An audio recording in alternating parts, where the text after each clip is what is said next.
네, 안녕하십니까. 고산서원 유교 아카데미 2주차 강의를 시작하겠습니다.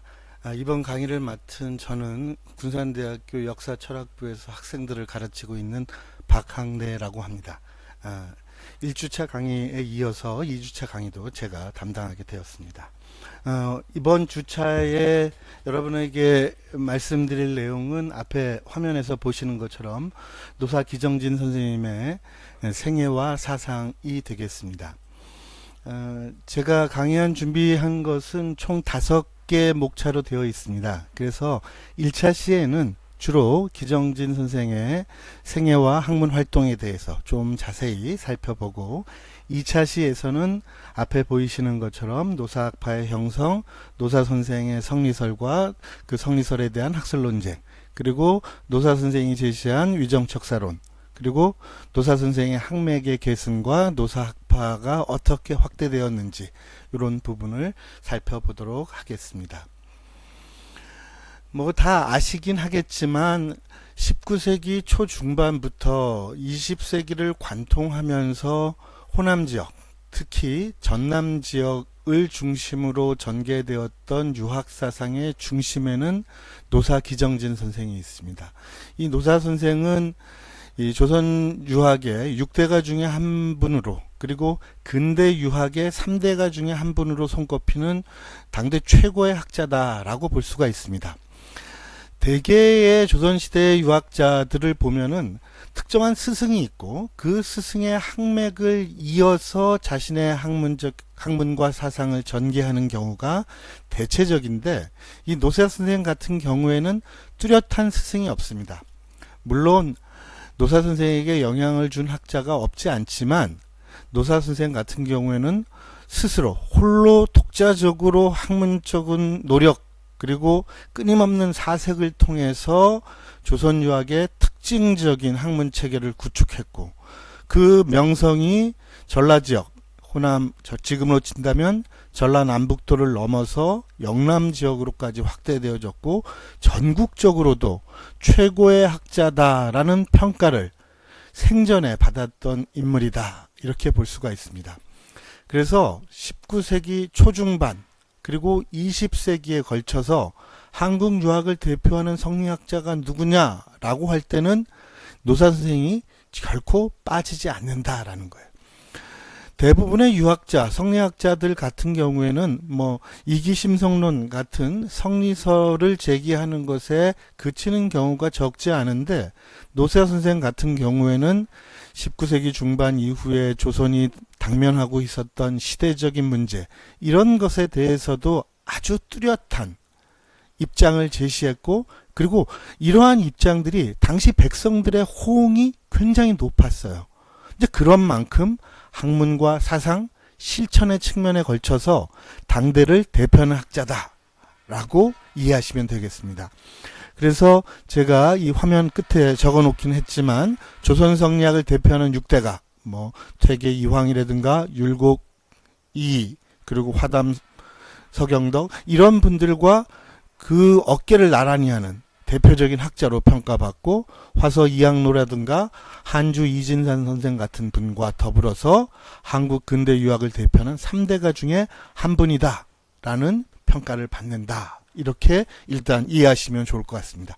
그래서 호남 유학하면 거론되어질 수 있는 여러 학자들이 있지만, 그 중에서 학문적으로 탁월한 업적을 남기고 그 영향이 지속적으로 이어졌던 학자는 노사 선생만한 분을 찾기가 어렵다, 이렇게 보시면 되겠습니다. 이 노사 선생은 뭐 아시겠지만 행주기씨입니다. 행주기씨는 고려 평장사를 지낸 기순우라는 분이 어떤 시조로 일컬어지고, 관향이 행주인데, 행주는 지금 지역으로 치면 경기도 고양입니다.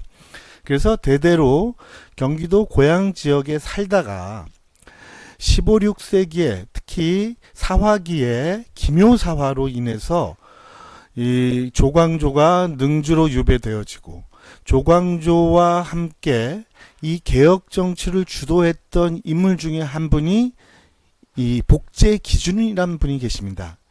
이 복제기준이라는 분이 유배를 갔다가 신사무옥에 의해서 유배지에서 생을 마감하게 됩니다.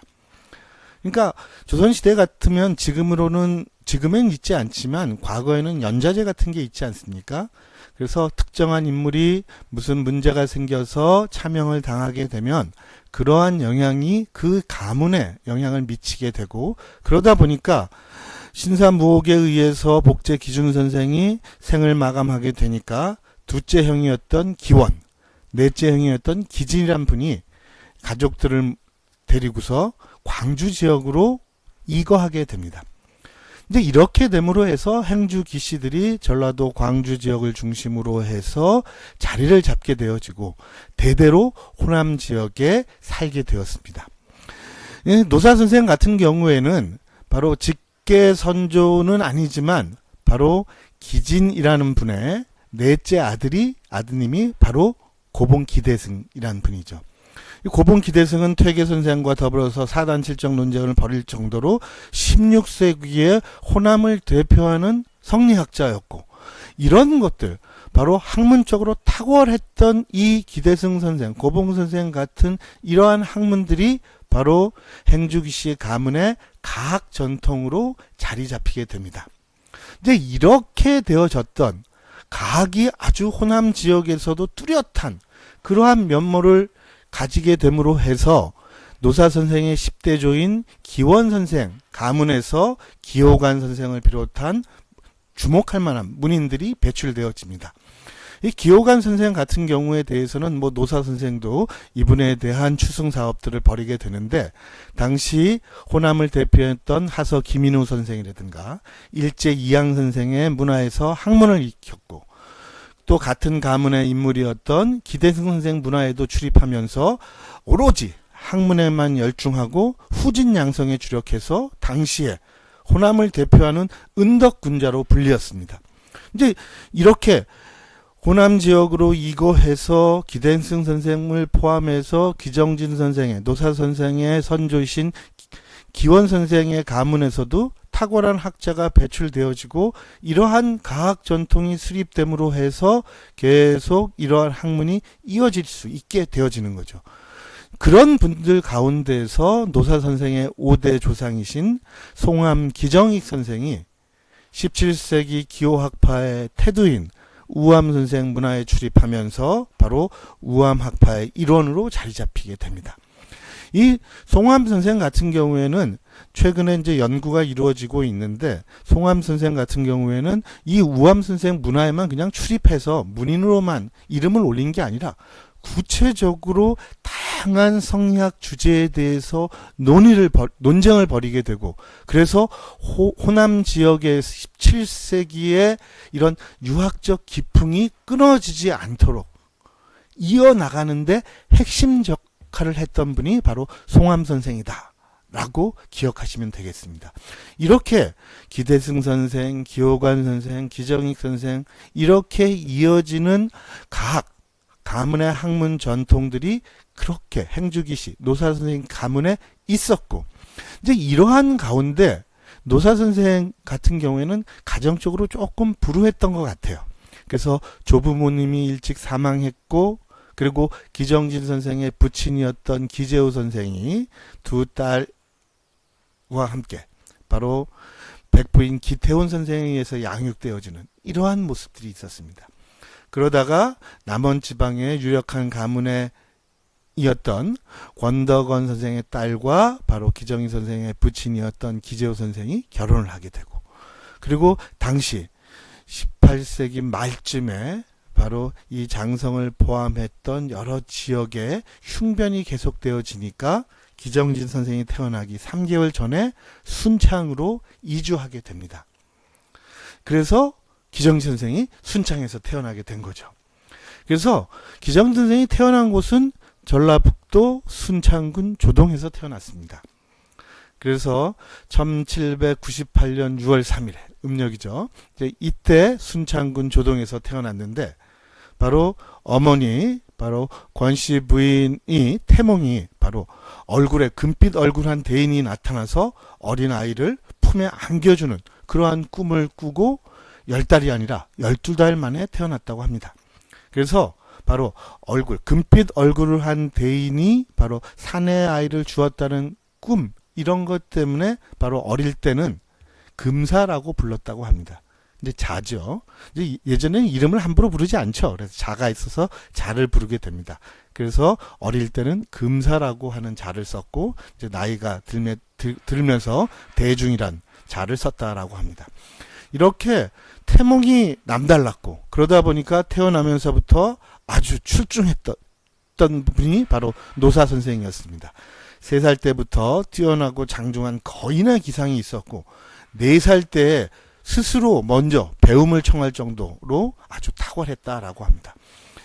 조금 뭐 거짓이 있을 수 있긴 하겠지만 말을 배우면서 문자를 알았다라는 거죠. 그러니까 말과 글을 함께 알았다라고 했던 거죠.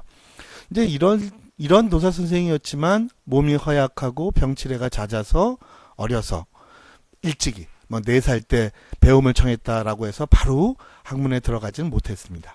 그리고 5살 때 이르러서 천자문을 배우기 시작해서 배움을 시작해서 한 달 만에 효경, 경목여교를 읽고, 또 읽었다고 해서 그냥 한번 읽은 걸로 끝나는 것이 아니라 그걸 다 잊지 않고 기억했고 글을 또 잘 지었다라고 합니다.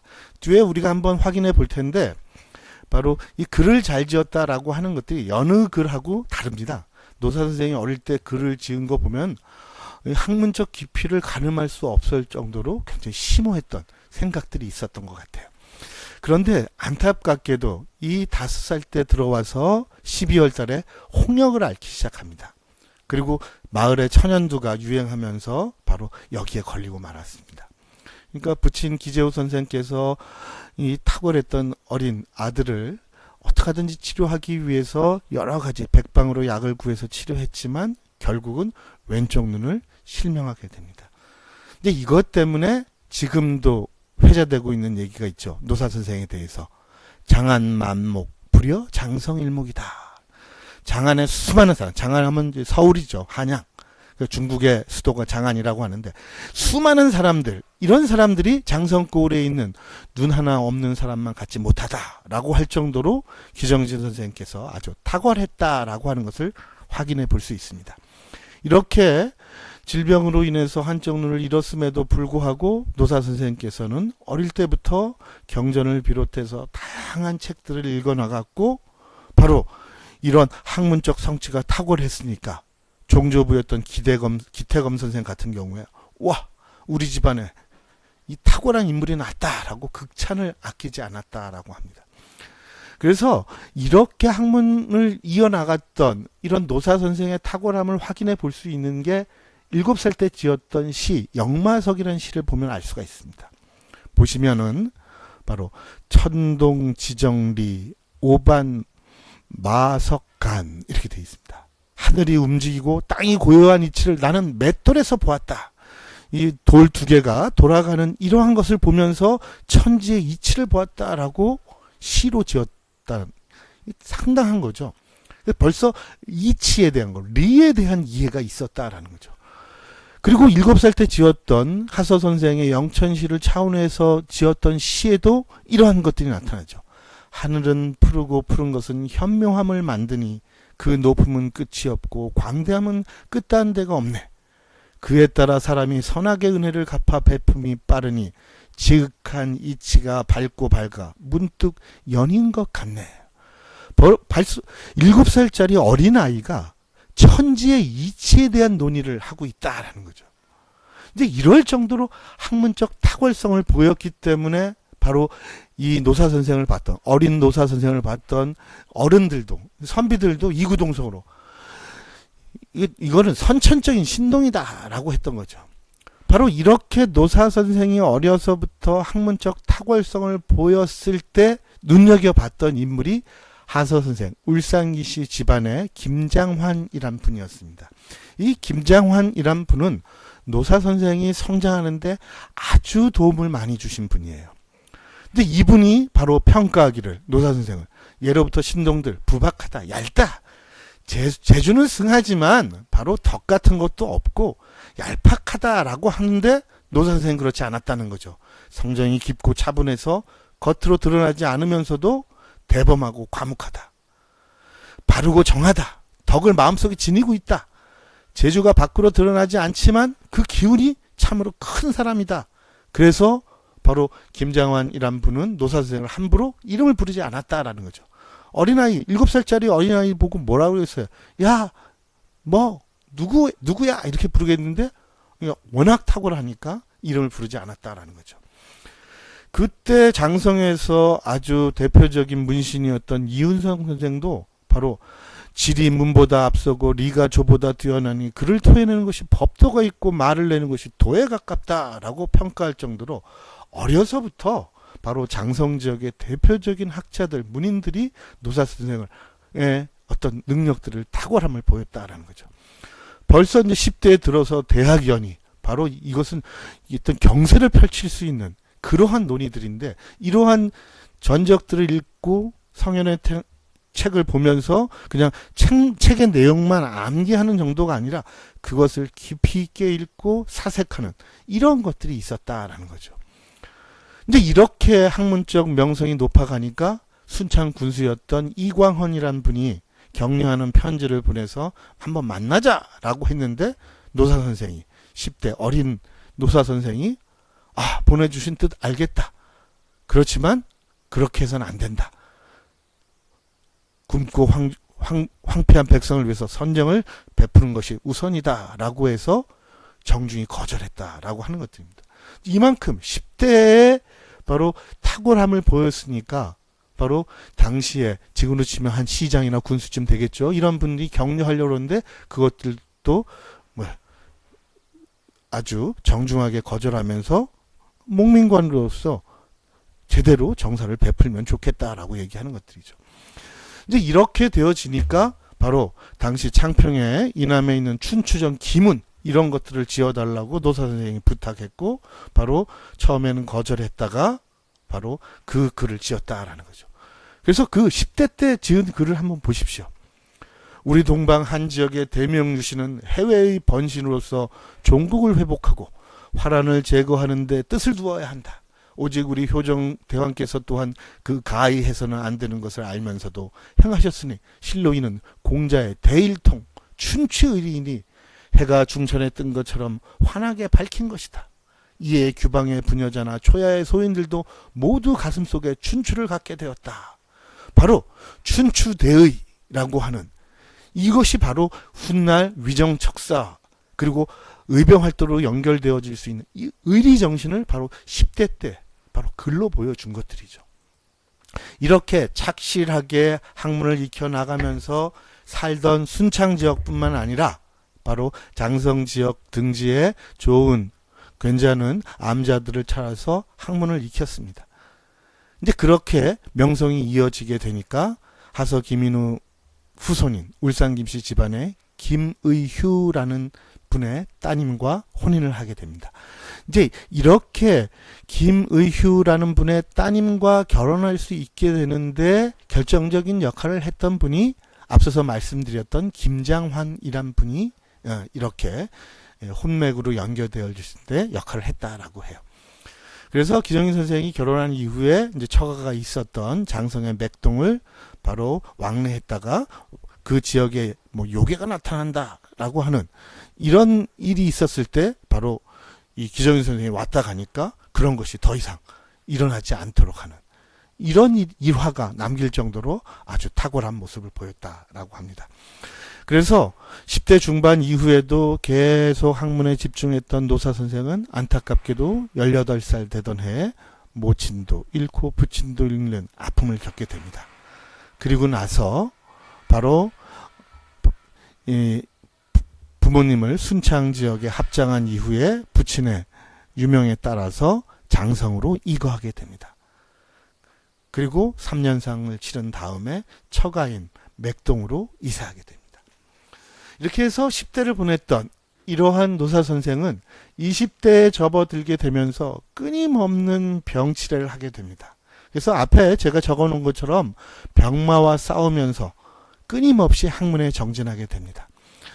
장성을 중심으로 해서 고창 지역에 이르기까지 여러 지역의 삼방이나 절을 찾아서 책을 읽고 깊이 있는 사색을 했던 이 노사 선생은 이제 1919년에 첫째 아들인 김한현이라는 분을 낳게 되죠. 그런 과정에서도 계속 공부를 하게 됩니다. 이렇게 해서 끊임없이 학문에 열중하던 가운데 탁월함을 봤던 종숙부였던 기재선이라는 분이 서울에 올라갔다가 당시에 규장각 부제학이었던 풍양조씨 집안의 어떤 세력 있는 학자였던 조종영이란 분이 추천할 만한 사람 없냐라고 물으니까 바로 이렇게 얘기합니다. 조종영이 선비에 대해서 기재선에게 묻습니다. 그렇게 되니까 기재선이란 노사선생의 종숙부죠. 이분이 내가 아는 바로는 이 세상에 드문 참 선비는 나의 종질인 모씨가 있을 뿐이다. 모씨가 바로 노사선생입니다. 이 기재선이란 분은 노사선생의 학문은 지극히 진실한 것에 근본했고 병립천인의 우뚝한 기상이 있다. 중국의 주광정이 이천선생, 정이천 선생이죠. 조정에 청구할 때 천지를 경이할 만한 재주와 예학을 제작할 수 있는 도량을 갖추고 있다라고 했는데 바로 노사선생이 여기에 해당한다라고 천거했다라고 합니다. 바로 종숙부이긴 하지만 집안의 어른이죠. 그런데 바로 그렇게 평가할 정도로 노사선생은 학문에서 뛰어난 인물이었고 이런 일이 있었던 걸 계기가 돼서 바로 중앙의 정계와 일정하게 관련을 맺게 됩니다. 근데 이러한 가운데 20대 후반이었던 28세 때 노사선생은 서울을 가게 됩니다. 그래서 앞서서 말씀드렸던 기호관 선생의 묘를 배할하게 되고 서울에 올라갔던 길에 바로 당시 안동김씨 가문의 최고의 학자였던 대산 김매순을 만나게 됩니다. 대산 김매순은 이 안동김씨 가문의 학문의 전통을 완전하게 계승한 인물입니다. 당시에 최고의 학자이고 문장가로 평가받았던 분입니다. 뒤에 나온 홍석주란 분과 더불어서 19세기 초반에 기호학파를 이끄는 핵심 인물로 평가받았던 분입니다. 근데 이분이 바로 노사선생과 만나고 나서 이렇게 평가하죠. 지금 선비들 많다. 하지만 채가 있으면 용이 없고 용이 있으면 채가 없더라. 그런데 채용을 구비한 사람을 바로 노사선생에서 봤다라고 극찬을 하게 됩니다. 그러니까 바로 기호학계에서 노사선생의 학문적인 평가들이 이렇게 나타나는 거죠. 그래서 김매순을 만나고 난 다음에 노사선생은 돌아오는 길에 충청도의 당시에 최고의 산림학자로 평가받았던 바로 송치규라는 분을 만나게 됩니다. 이 송치규 선생도 바로 노사선생을 보고서 당신 이름 들어봤다. 그런데 실제로 보고 나서 평가를 하는 거죠. 당당하다. 남쪽 지방의 선비 바로 최고다라고 칭찬을 아끼지 않았다라는 거죠. 이럴 정도로 해서 20대 후반에 들어서 노사선생의 학문적 명망은 전국적으로 특히 기호 계열 쪽, 기호학파 내부에서 아주 널리 펼쳐지게 됩니다. 이제 이렇게 되고 난 다음에 노사선생은 이렇게 벼슬에 나갈 뜻이 컸던 것은 아니었습니다. 그렇지만 바로 과거 시험은 보게 되죠. 그래서 향시에 연이어 급제하게 되고 1831년에 사마시에 응시에서 1등으로 급제하게 됩니다. 이 시험을 주관했던 인물이 바로 홍석주란 인물인데 바로 노사선생이 쓴 답안을 보고서 노사선생 문장 이학에서 나왔다. 성리학에서 나왔다. 중간에 여러 단락의 말, 설 이런 것들은 옛사람들이 말한 바가 없는 것이다. 아주 독창적이다. 과거를 통해 인재를 얻었다라고 한 거죠. 그러니까 이렇게 과거 답안집에서도 바로 노사선생의 학문적 탁월성이 바로 확인되어진 것들입니다. 이렇게 해서 명성이 알려지게 되니까 30대 중반부터 강릉참봉부터 시작해서 현릉, 참봉, 사홍원, 주부 여러 관직이 계속 제수되어집니다. 이렇게 해서 계속 벼슬이 제수되어지는데 계속 거절했죠. 근데 노선생이 이제 조정에서 계속 벼슬이 제수되어지니까 전설사 별제가 제수되었던 1842년에는 너무 사양하는 것은 예가 아닌 것 같다라고 해서 이 자리에는 취임을 합니다. 그래서 한양에 올라가죠. 이제 이렇게 올라가니까 당시 재상이었던 사람이 바로 사람을 시켜서 남몰래 한번 만나자라고 한 거예요. 이제 이런 것이 뭐예요? 부정적인 측면이 나타날 수 있는 거죠. 그러니까 노사선생은 그걸 거절하게 됩니다. 그리고 나서 이렇게 있어서는 안 되겠다라고 해서 병가를 올리고 자리에서 물러나게 됩니다. 이제 이렇게 현실과 타협하지 않는 이런 올곧은 모습을 보이게 되니까 바로 노사 선생에게 더 높은 관직이 제수되어집니다.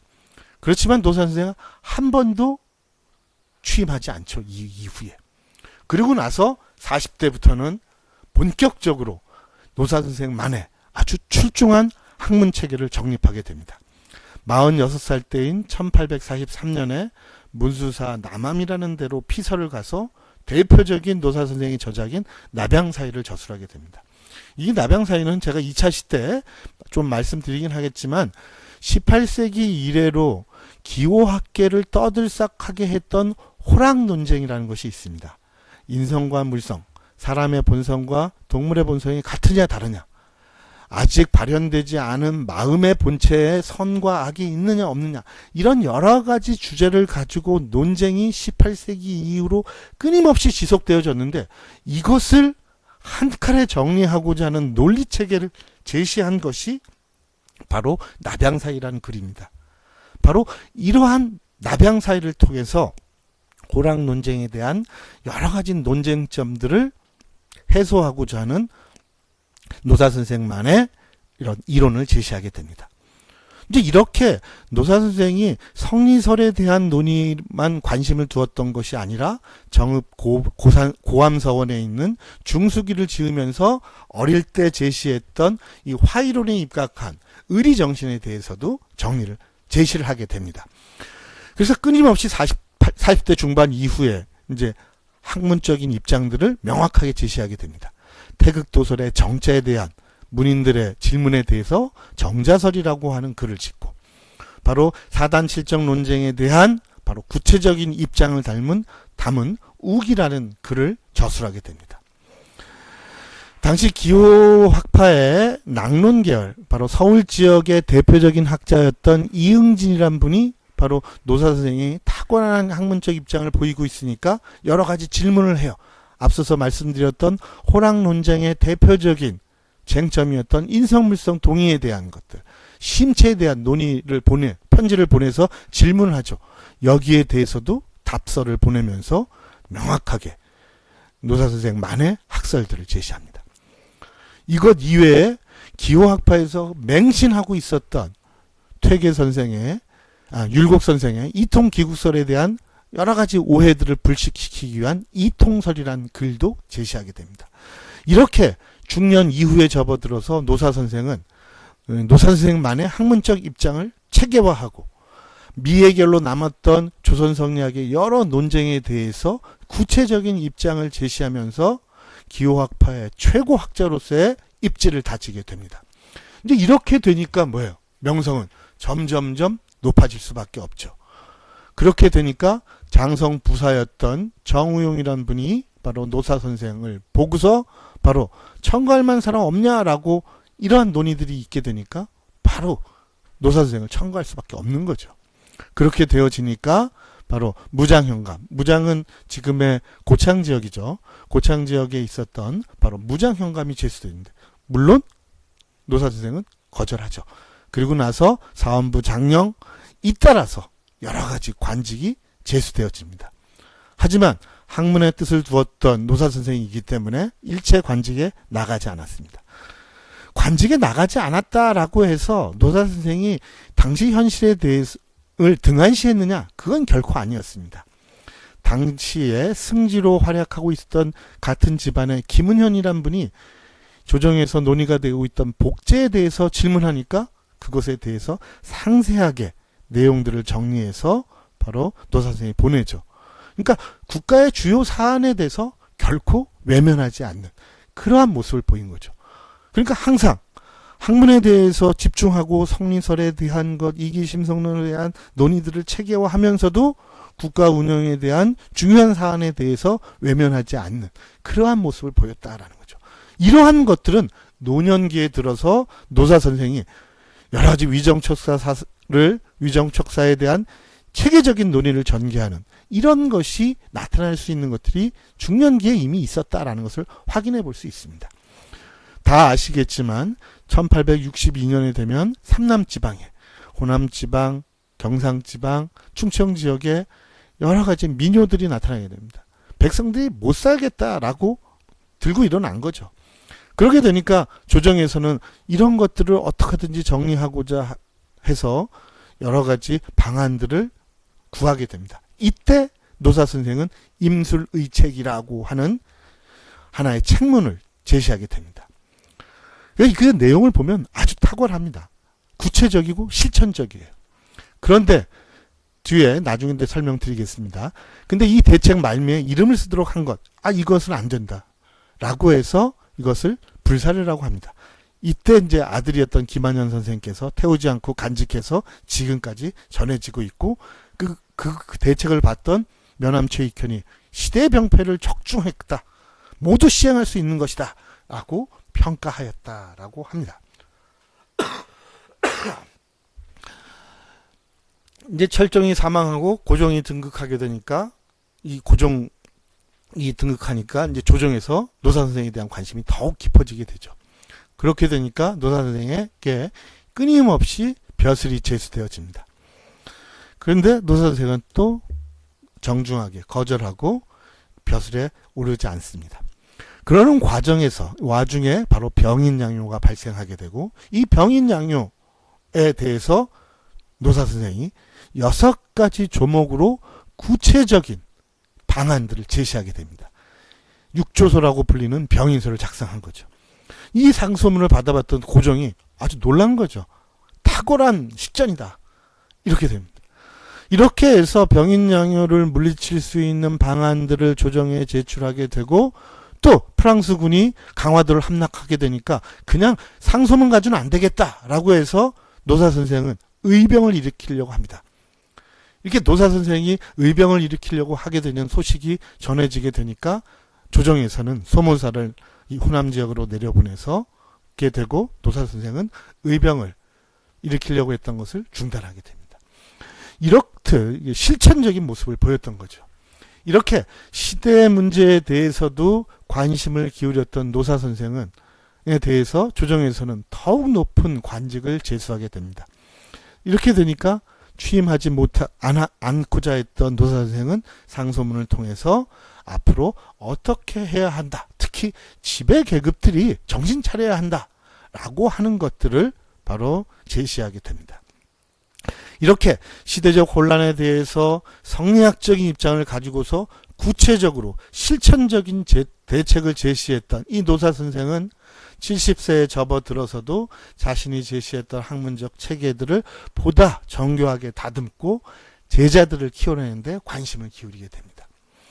그러면서 70세였던, 지금 70세는 좀 젊다라고 볼 수도 있지만 이 시대의 70세면 아주 노령입니다.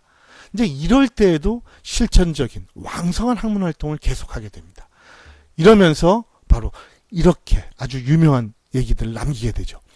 부인이 남편의 자리를 탈취하는 것이 일대 별난이고, 신하가 군주의 자리를 탈취하는 것이 일대 별난이고, 오랑캐가 중하의 자리를 탈취하는 것이 일대 별난이다.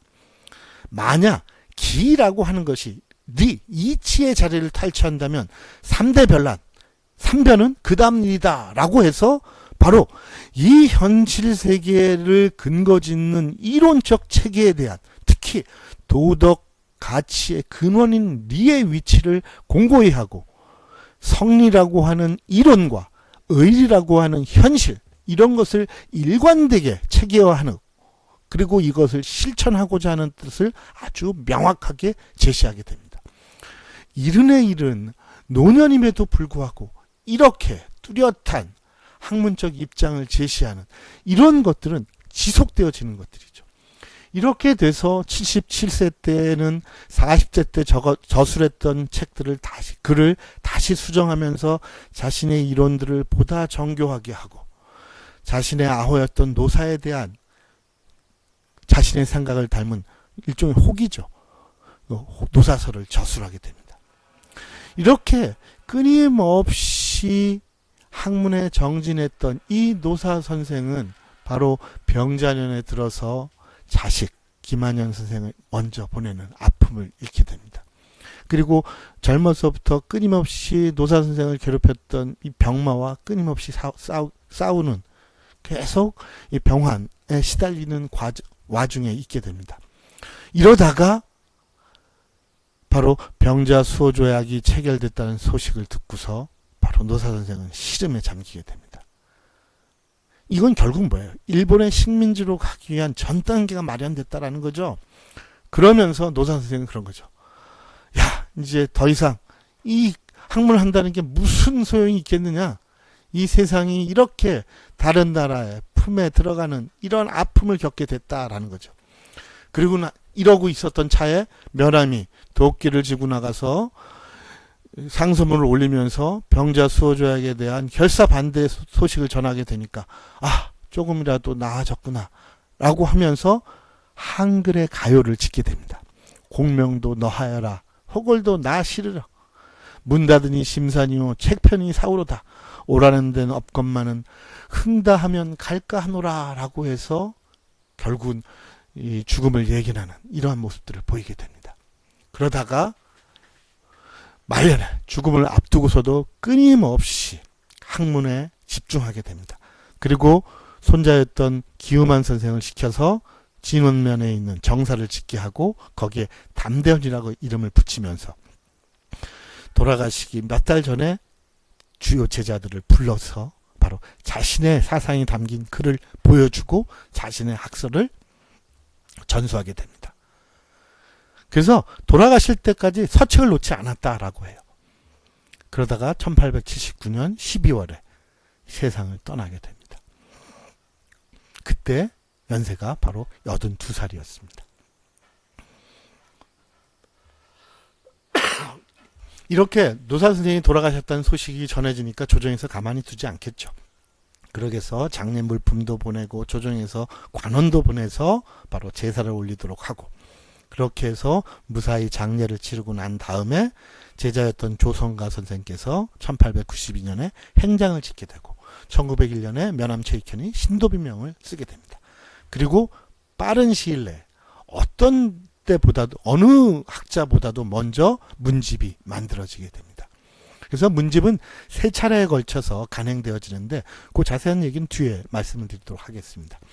그리고 이제 1927년에 고산서원이 건립되어지고 거기에 대표적인 제자였던 조성가, 이최선, 김록규, 조이곤, 정재규, 기우만 이런 6분이 봉안되어졌다가 추후에 정의림, 김석구 이런 분이 추배되어집니다. 그리고 1960년대에 들어서 명부 문인들의 명부인 노사선생 연원록이 발간되어지고 고산서원지가 간행되어집니다. 그래서 이 추승 사업들이 나타나게 됩니다. 그래서 이 노사선생에 대해서 평가는 최익현 선생이 지은 신도비명을 통해서 우리가 한번 확인해 볼 수가 있습니다. 앞에 화면에 보이시는 것처럼 신도비명의 일부입니다. 여기에 보면은 바로 면함 최익현이 학맥이 다르죠. 그럼에도 불구하고 최익현 선생은 노사 선생에 대해서 최고다라는 평가를 내리게 됩니다. 그래서 이 19세기부터 20세기를 관통하면서 전남 지역, 광주 전남 지역의 학맥은 노사 학맥이 전부 다라고 할 정도로 이 노사 선생의 학문 활동은 탁월했다. 영향도 지속적이었고 넓었다. 이렇게 기억하시면 되겠습니다. 1차 시 수업은 여기까지 말씀을 드리고 2차 시에서 노사 선생의 여러 가지 다양한 면모들을 확인해 보도록 하겠습니다.